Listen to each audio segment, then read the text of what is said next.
welcome back to the Creating Value in Schools podcast with me, Liz Worthen, where we talk about all things sustainability. And today, that is exactly what I want to talk about. What do we mean when we talk about sustainability? What does it mean to work sustainably or build a more sustainable organisation? Is it all about environment, climate, or is there more to it? What's it got to do with schools? My thinking on this was really shaped by the conversation I had with Paul Edmond, Chief Finance and Sustainability Officer at Heart Academies Trust, about seeking the co-benefits. He talked about the Harvard Business School's 3 Ps for a sustainable organisation, their triple bottom line. Over to Paul.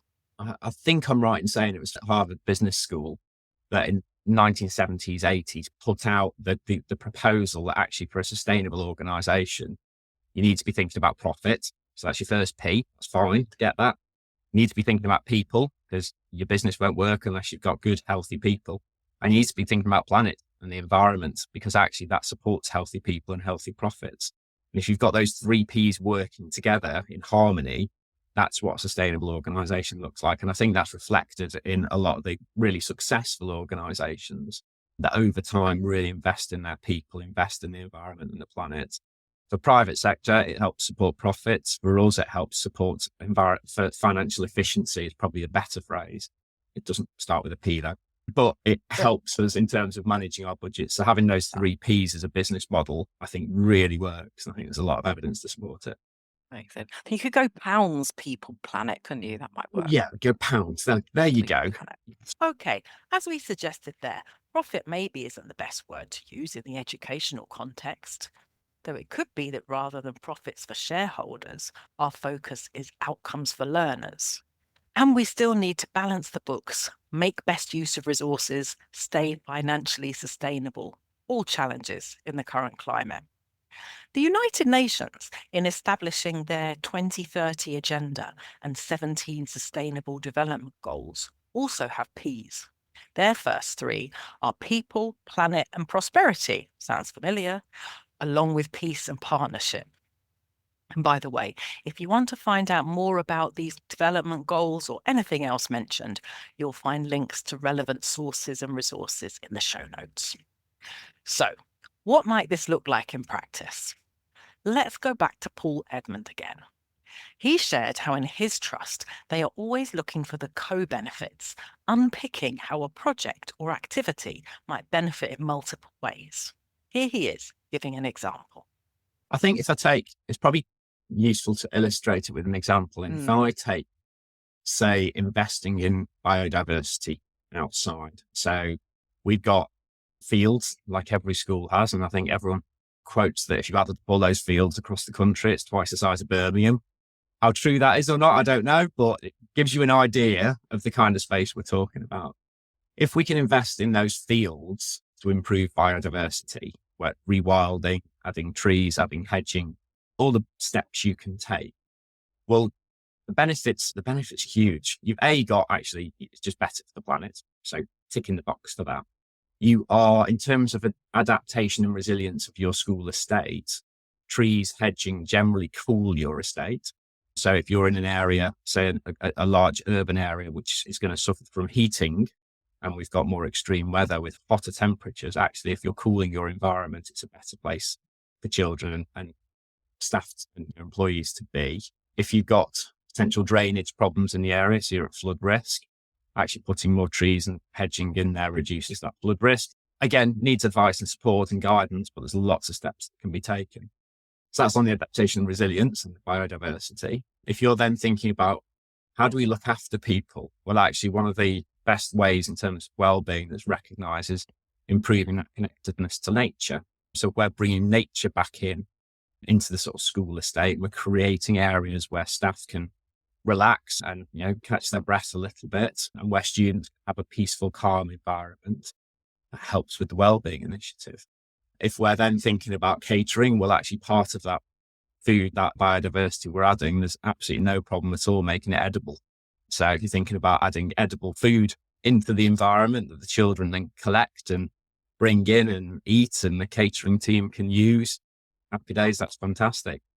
If you're then thinking about, well, if we can create environments that complement what's being taught, say in a biology lesson or a science lesson or a geography lesson, so the teachers can take the children outside and actually engage with what they're being taught in the classroom, then you're enhancing the teaching and learning. So many different things in just doing one thing, but you've got to do that one thing really well. And it's then thinking about, are we engaging the children? Are we engaging the teachers? Are we engaging the support staff? Are we engaging specialists who can teach us how to look after it? There's no point in doing it if it's just going to die over summer, because it's a very expensive investment. So it's about engaging all the right people in that decision making that then can contribute to a fantastic outcome for lots of people. So that's how it's really unpicking it and then adding all those benefits up. Enjoying the podcast? Hit follow or subscribe so you never miss an episode. It will help other educators discover us too. Now back to the show. I think that's an important point Paul brings in at the end.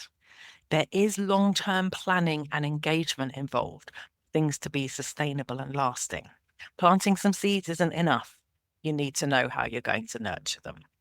As we know, education is not an easy place to be at the moment, with many pressures on schools and other settings, financial pressures, societal pressures. John Viner, who has served as a head teacher, teacher trainer, and chair of governors, spoke about the need to alleviate this pressure with a simple piece of advice to offer. I know from 25 years of teacher training that we have had some wonderful people who've trained as teachers, but they don't stay. So what can we do? Well, it's easy to say and hard to do. We need to take the pressure, whatever that means.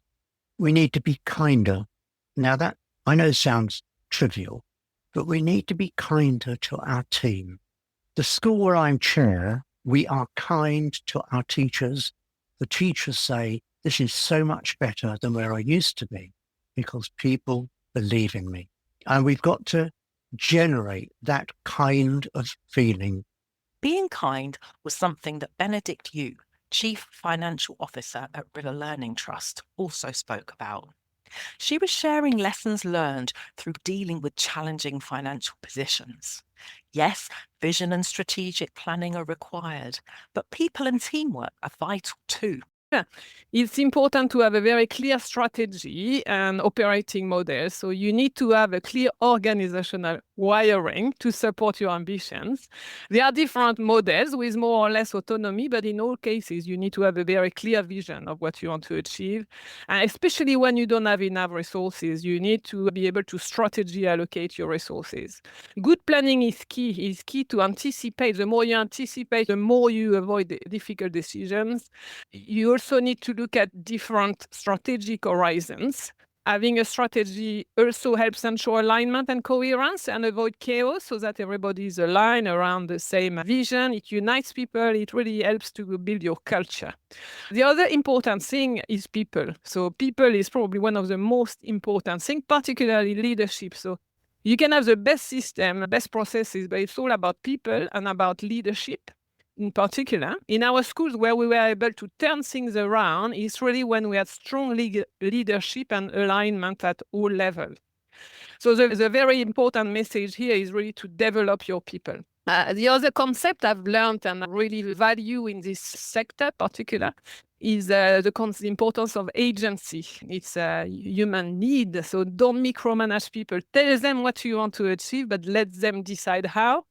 And the other important thing, I think, is working together, teamwork and mutual respect. There is, I think, in our world, there is so much complexity these days that people at the top can't handle everything. So the idea that one person has all the answers is no longer adequate to the challenges we are facing today. I really believe that the whole is greater than the sum of the parts.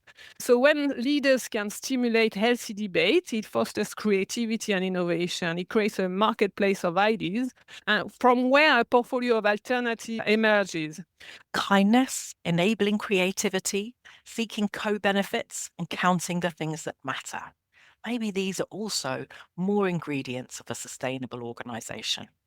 I'm sure there's a lot more to unpack on this topic, but I hope that's inspired some thinking around what we mean when we talk about sustainability. We'll be back soon with more interviews, ideas, and investigations. Thank you again to all our contributors. Yes.